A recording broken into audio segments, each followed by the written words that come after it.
안녕하세요. 이번 강의 영상은 지난 3강의 보강 영상입니다. 어떻게 보면은 3강의 2부 영상이라고 봐주시면 좋을 것 같고요. 이게 이제 제가 그 시간 조절을 좀 실패하기도 했고 이건저건 문제가 좀 있어가지고 뒷이야기를 좀 못해서 이어서 좀 해보도록 하겠습니다. 지난 시간에 요 이야기까지는 했던 걸로 저는 기억을 하는데, 그쵸? 여기까지 했죠. 이렇게. 문제 유형을 체크하는, 어,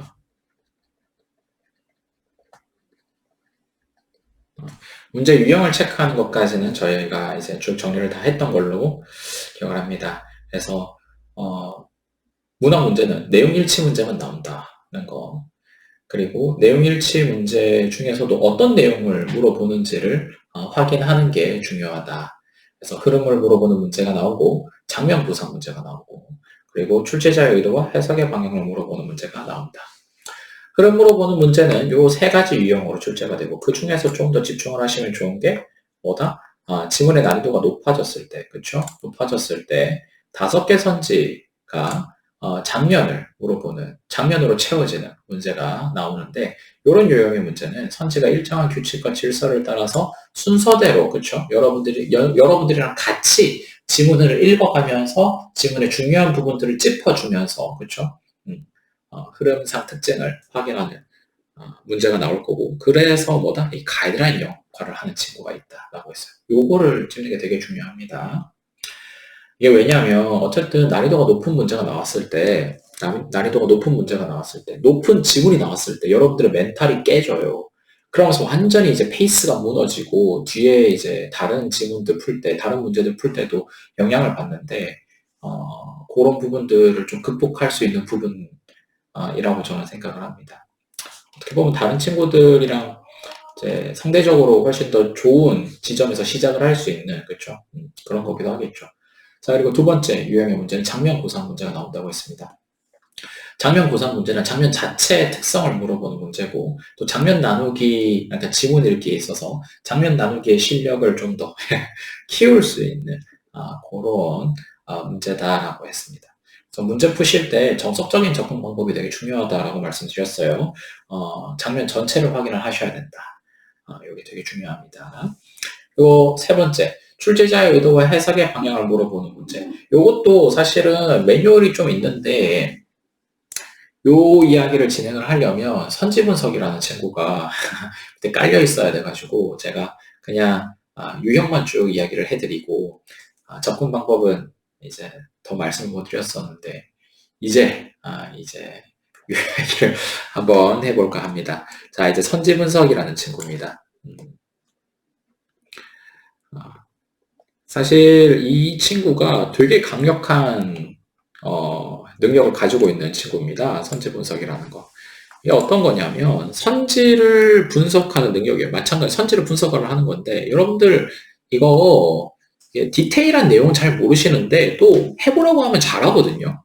이게 왜 그러냐면 그냥 본능적으로 돼요. 직관적으로 그냥 다들 잘 하시더라고요. 근데 그거를 조금 더 한 걸음 더 가셔야 거기서 한 걸음 더 가시면 이제 되게 좋은 효과를 누릴 수 있어요.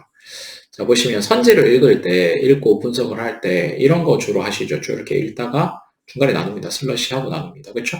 그러고 나서 쭉 갑니다. 그리고 나누죠. 나누는 거. 이런 거 나누시는데 이거를 왜 나누는지를 아셔야 돼요. 예. 하나 사례를 한번 볼까요?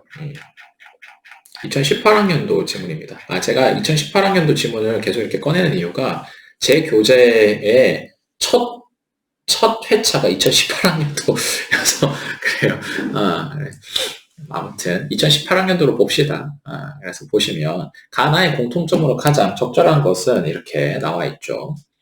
가나의 공통점으로 가장 적절한 것은. 그리고 선지를 한번 봅시다. 1번. 청자를 명시적으로 설정하여 풍자적으로 비판하고 있다. 이렇게 되어 있는데 요거 나눌 수 있겠죠. 어디서 나누시면 되겠습니까? 여기서 나누시면 되겠죠. 청자를 명시적으로 설정하여 풍자적으로 비판하고 있다. 여기서 나눌 수 있을 거예요. 그러면 이거를 나누는 이유, 기준이 무엇인지 혹시 아시겠습니까? 학생들 중에 선생님 여기 접속사가 들어가 있잖아요. 뭐, 틀린 말은 아닌데 그런 수준의 문제는 아니고 뭐 그렇게 나눌 수도 있습니다만 내용상 약간 차이가 있어요. 내용의 종류의 차이가 좀 있습니다. 뭐가 있느냐? 여기 보세요. 청자를 명시적으로 설정했다. 요 워딩에 옳고 그름을 확인하기 위해서 여러분들이 하셔야 되는 어떤 행동이나 이런 것, 여러분들은 어떻게 하셔야 됩니까?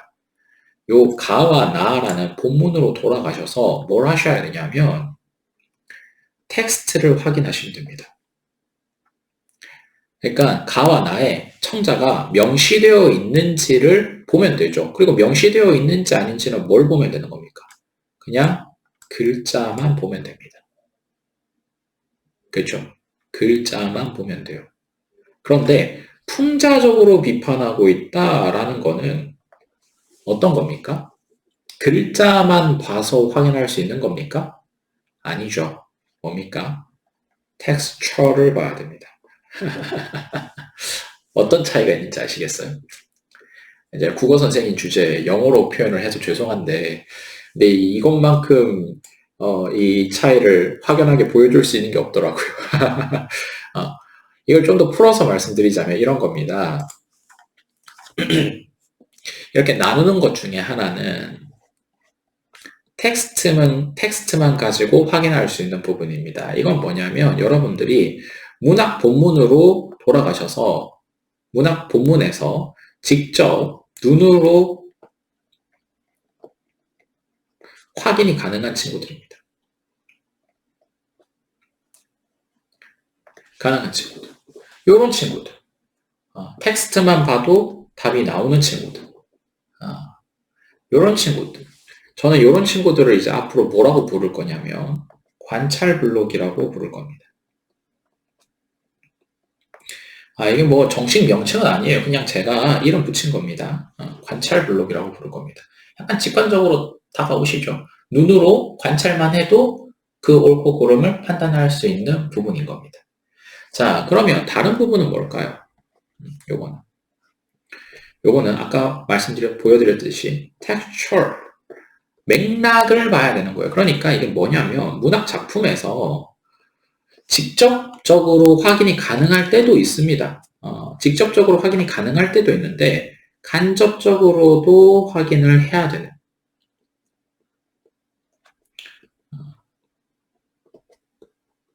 가능한 친구. 그러니까 무슨 일이 벌어진 거냐면 여기 보세요. 여기서는 문자만 보면 되는 거예요. 그렇죠? 하지만 여기서는 문자 이상의 뭘 봐야 되는 거예요?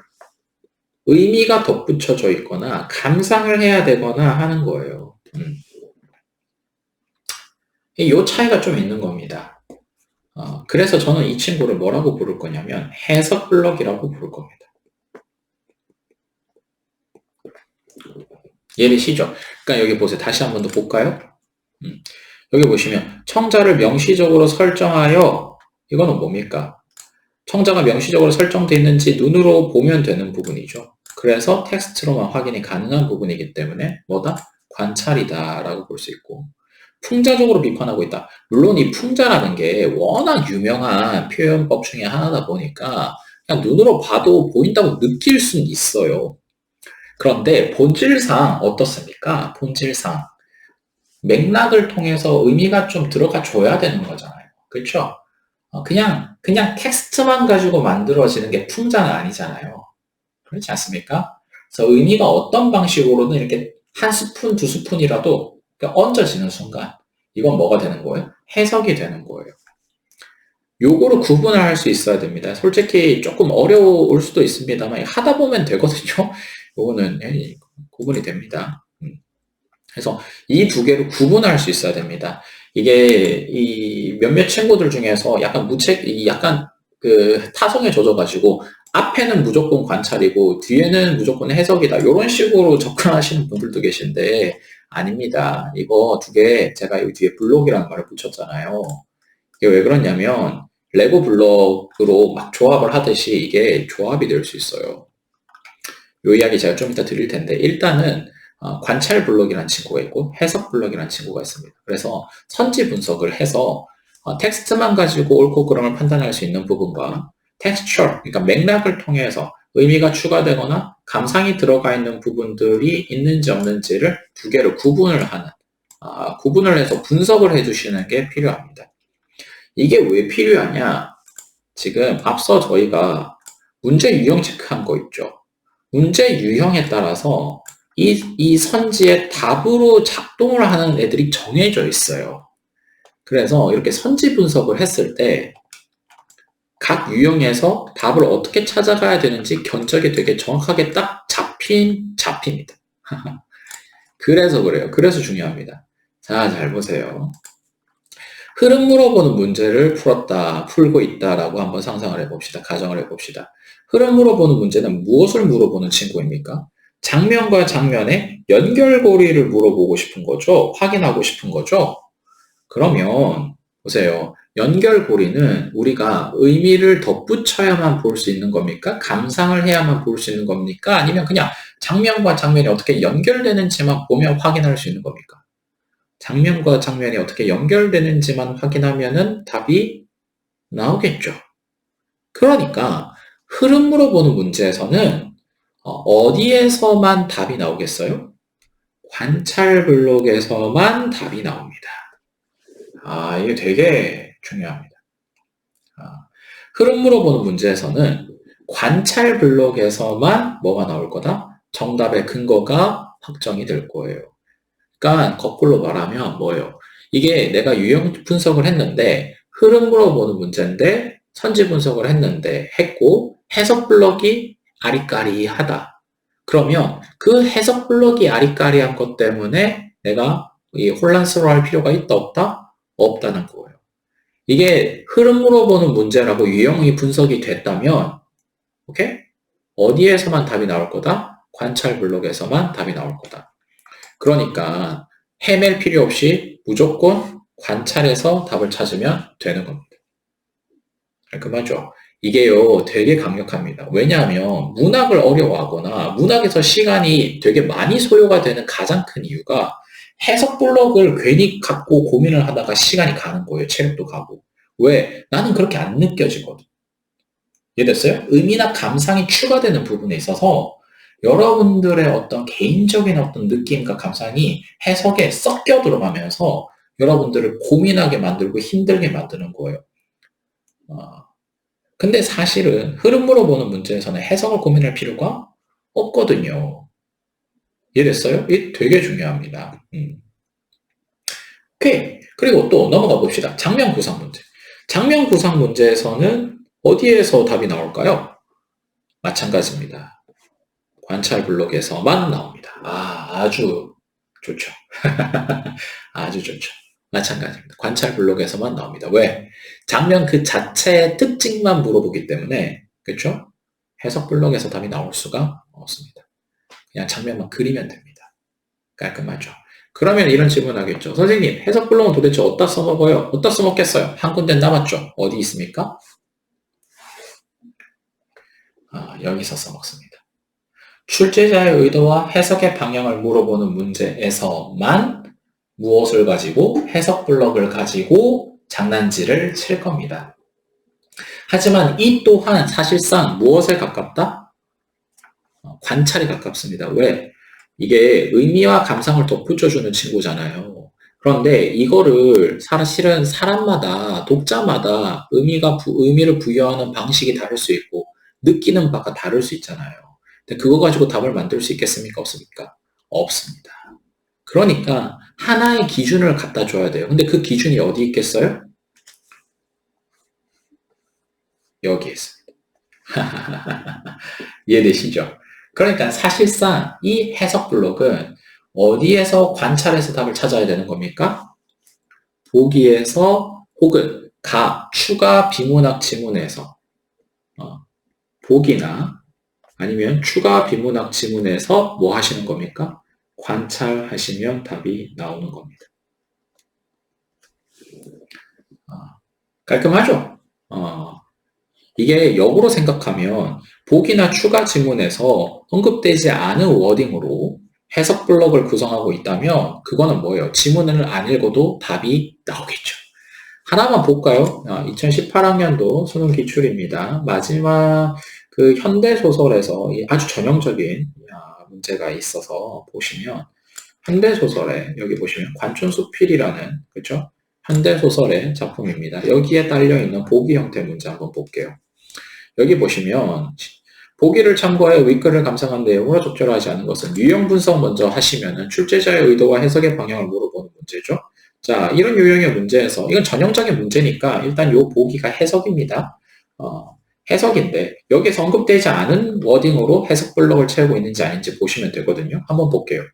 금기란 어떤 대상을 꺼리거나 피하는 행위를 가리킨다. 사실 이거 보는 순간 해석이죠. 공동체 구성원들은 금기를 위반하면 그 대상에 의해 공동체 혹은 그 구성원이 처벌을 받는다는 이식을 공유한다. 두 번째 해석이고요.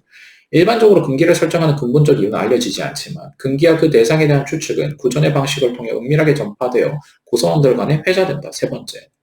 이를 통해 금기와 금기의 대상이 환기하는 의미는 세대를 거쳐 전달됨으로써 서로 다른 세대 간의 공동체 체험을 공유하는 데 기여하기도 한다. 자, 이게 해석입니다. 요 워딩들이 해석 블록 구성해야 되는 거예요. 1번 보세요.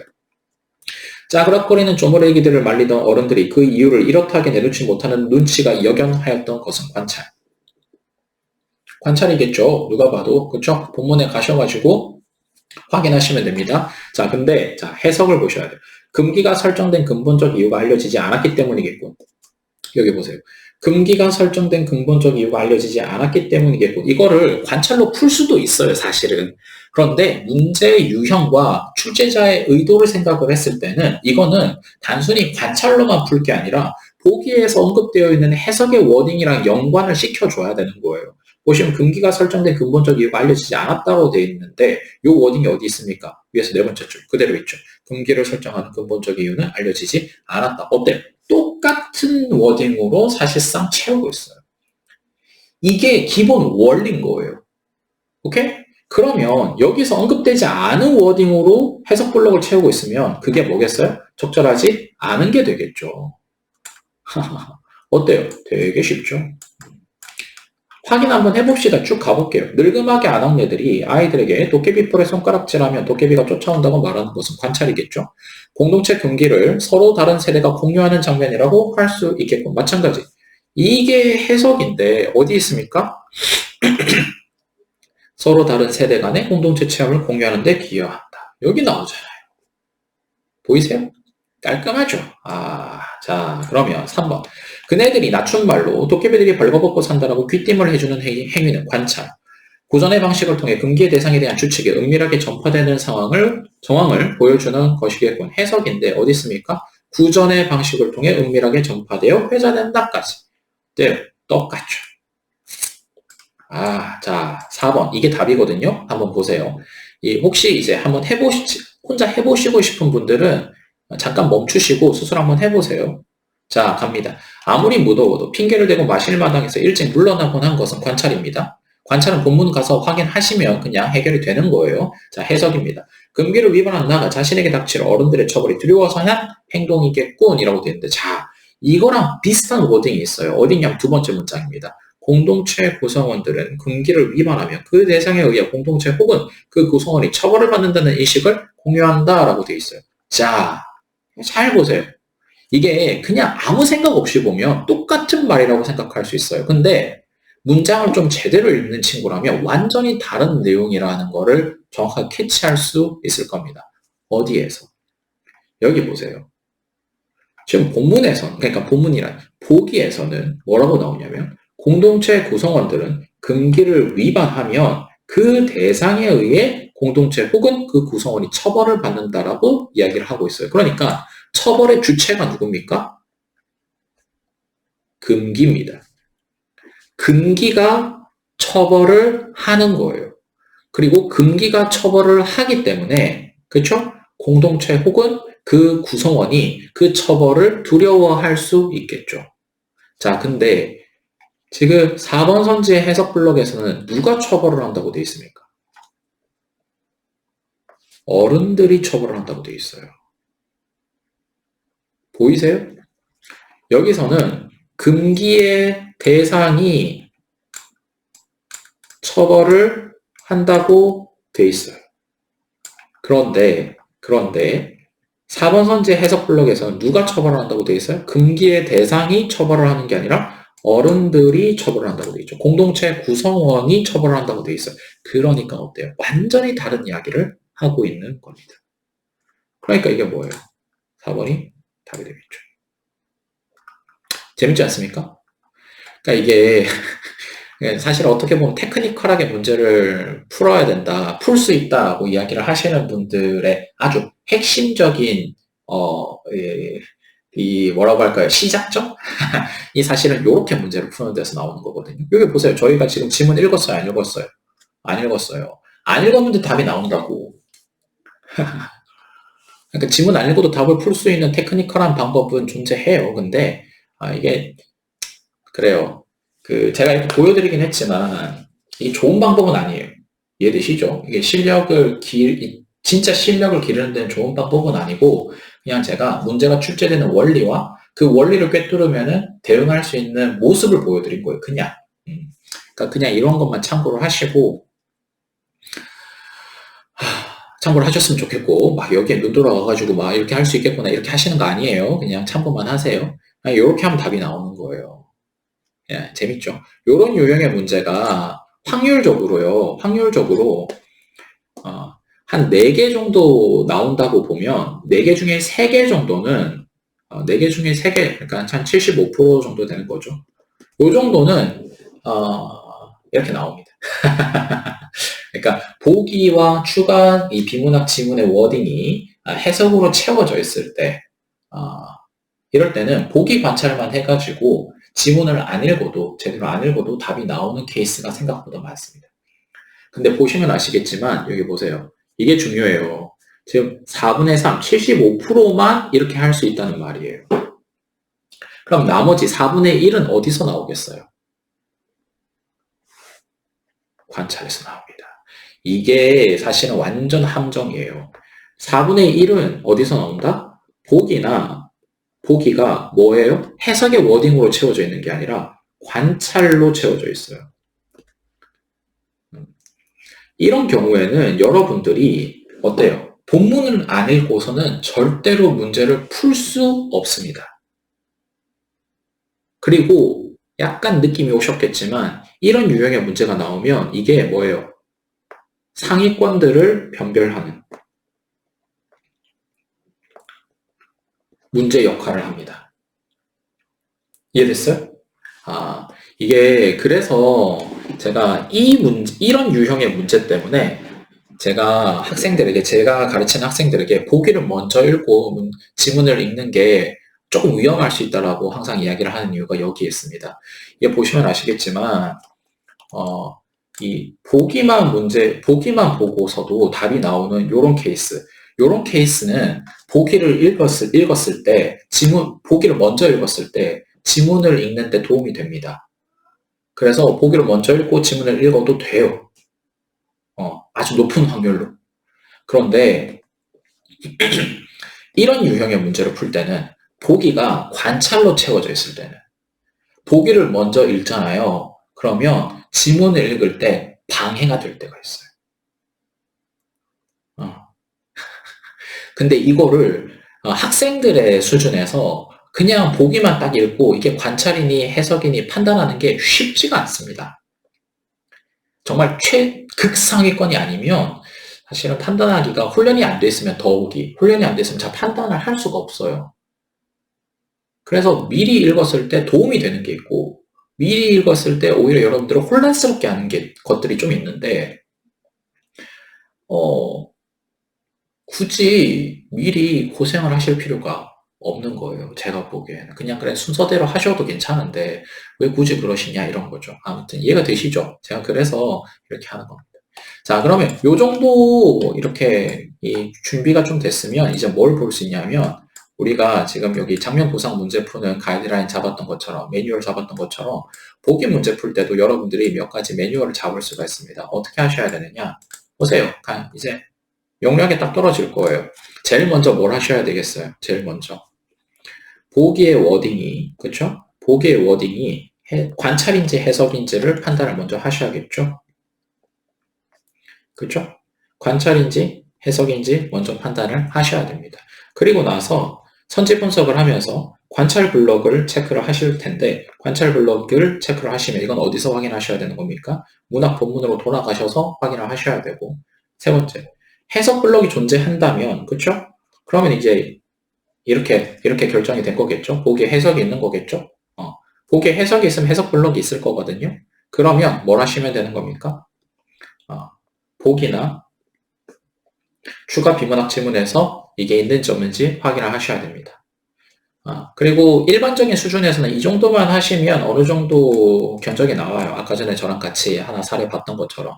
그런데 난이도가 여기서 한 번 더 높아지는 경우, 그럼 어떻게 나온다? 관찰했던 부분이랑 해석했던 부분이 잘 연결이 되는지를 확인하는 문제가 나올 겁니다. 이렇게 나오게 되면은 이거는 난이도가 좀 많이 높은 거라고 보시면 됩니다. 그래서 이런 류의 문제는 잘 안 나와요. 이런 류의 문제는 잘 안 나오는데, 나오게 되면은 좀 어렵습니다. 이게 이제, 이렇게. 그래서, 출제자의 의도와 해석의 방향의 문제를 풀 때는, 이런 식의 가이드라인, 매뉴얼이 존재한다라고 보시면 될 것 같습니다. 깔끔하죠? 그러면 이제 얼추 좀, 진짜 완성이 다 됐다고 볼 수가 있습니다. 그래서 여러분들이 문학 문제를 푸실 때 이제 매뉴얼을 잘 따라가시면 돼요. 그냥. 그래서 문제를 보고 먼저 뭘 하셔야 되고, 문제 유형 체크를 하고, 문제 유형 체크를 한다는 거는 이게 흐름 물어보는 문제인지, 장면 구성 문제인지, 출제자의 의도와 해석의 방향을 물어보는 문제인지 판단을 하시고, 세부적인 거는 뭐 들어가시면 되는 거고요. 그렇죠? 요런 것들을 가지고 어떤 유형에 속한, 디테일한 유형에 속하는지 보시고, 그리고 좀 주의를 기울여야 되는 부분들, 혹은 가이드라인, 매뉴얼들, 그리고 여기도, 그렇죠? 출제자의 의도와 해석의 방향의 문제에서도 요런 부분들, 그렇죠? 요런 부분들 확인을 해주셔야겠죠. 확인을 해주시고, 그렇죠? 그 다음에 뭘 하시는 겁니까? 선지 분석을 하시는 겁니다. 선지 분석을 하시면서 근거에 따라서, 그렇죠? 흐름 물어보는 문제는 관찰해서, 장면 구성 문제도 관찰해서, 그리고 출제자의 의도와 해석의 방향을 물어보는 문제에서는 어떻게 하셔야 되는 겁니까? 보기가 관찰인지 해석인지에 따라서, 그렇죠? 여러분들이 확인을 하셔야 되는 내용들이 조금씩 달라질 수 있는 겁니다. 오케이? 요 정도 그림만 딱 그려져 있으면 문학 문제는 다 풀 수 있다고 보시면 됩니다. 그래서 보시면 아시겠지만 이게 결국에는 눈으로 보고 푸는 거예요. 여러분들이 고민을 하고 그런 게 아니에요. 그냥 눈으로 다 확인을 하시면 답이 나오는 겁니다. 아시겠죠? 요 틀을, 요 매뉴얼을 항상 지켜주셔야 됩니다. 그래야 문학 문제가 풀릴 겁니다. 깔끔하게. 아시겠죠? 자, 여기서 제가 조금 더 보강을 하고 싶은 이야기는, 이제 선지 분석을 할 때 제가 이제 관찰과 해석 이렇게 나온다고 했는데, 이게 조합이 좀 될 수 있습니다. 어떻게 되느냐? 보시면 일반적으로는 관찰과 해석이 나오는 게 이게 기본값입니다. 그리고 조금 응용이 되면 어떻게 나올 수도 있느냐? 관찰과 관찰 이렇게 응용이 나올 수 있습니다. 그런데 이게 어디서의 기본값이냐면, 이것도 기본값이 있는데 이게 어디서의 기본값이냐면 재밌게도 고전시가가 딸려 있는 지문의 문제들에서는 이 관찰이 기본값입니다. 이 이야기는 제가 부록으로 좀 드리겠습니다. 왜냐면 이제 고전시가 공부를 어떻게 하셔야 되는지는 좀 더 추가적으로 말씀드려야 될 이야기들이 좀 있어가지고 이거는 제가 따로 영상을 찍어서 올려드리겠습니다. 그래서 관찰과 해석이 기본값이지만 관찰도 충분히 조합돼서 나올 수 있다는 거를 기억을 해두셔야 됩니다. 그리고 재밌는 거는 이게 해석이 먼저 나올 수도 있습니다. 이런 식으로.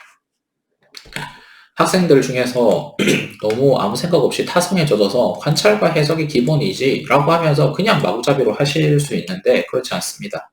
이게 해석이 먼저 나오는 케이스가 있습니다. 그리고 이렇게 나오면 학생들이 어떻게 느끼냐면 신유형이다 이렇게 느껴요. 아 그렇죠. 익숙하지 않으니까 신유형이라고 느낄 수 있는데 신유형 아닙니다. 그냥 조합을 한 거예요. 당연한 조합을 한 건데 그렇게 나올 수 있습니다. 그 난이도가 높아지면 어떻게 되겠어요? 블럭이 더 많아집니다. 그래서 관찰, 해석, 관찰 이런 식으로 늘어납니다.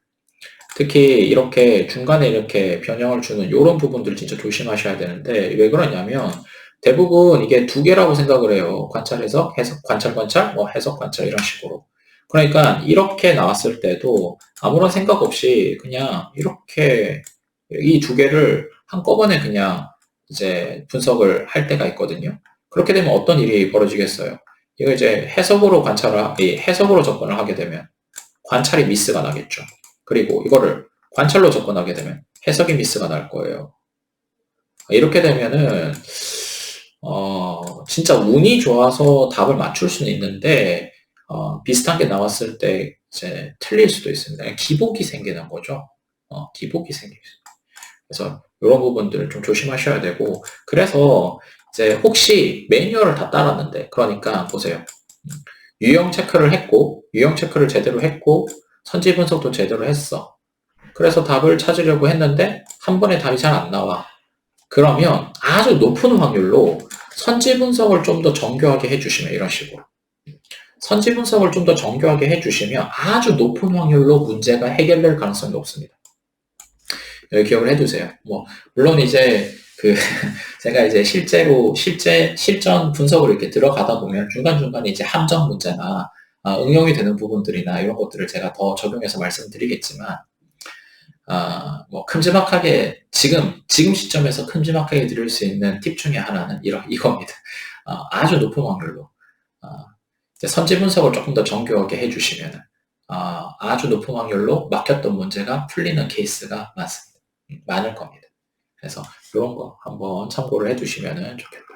그래서 선지 분석도 이런 식으로 된다는 거 잘 기억을 해두시면 좋겠습니다.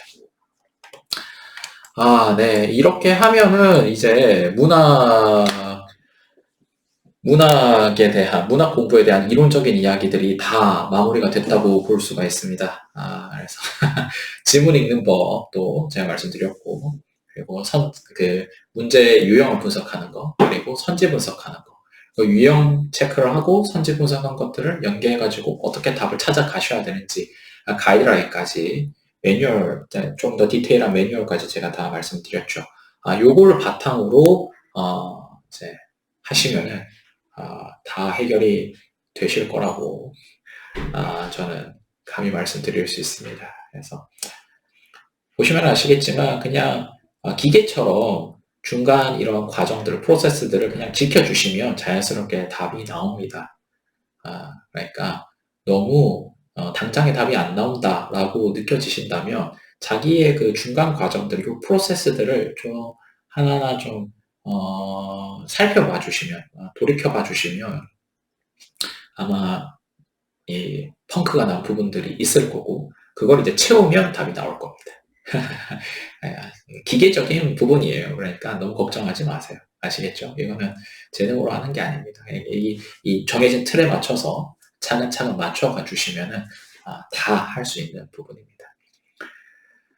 네. 그래서 제가 정리해 드릴 수 있는 부분은 여기까지입니다. 다음 시간부터는 제가 이제 비문학 이야기를 좀 해 드려야겠죠. 그래서 비문학 이야기를 진행을 해볼까 합니다. 그래서 4강, 4강은 비문학 지문 읽는 법으로 구성이 될 거고, 그 이후의 강의는 비문학 문제풀이 하는 방법, 이런 식으로 이어질 것 같고요.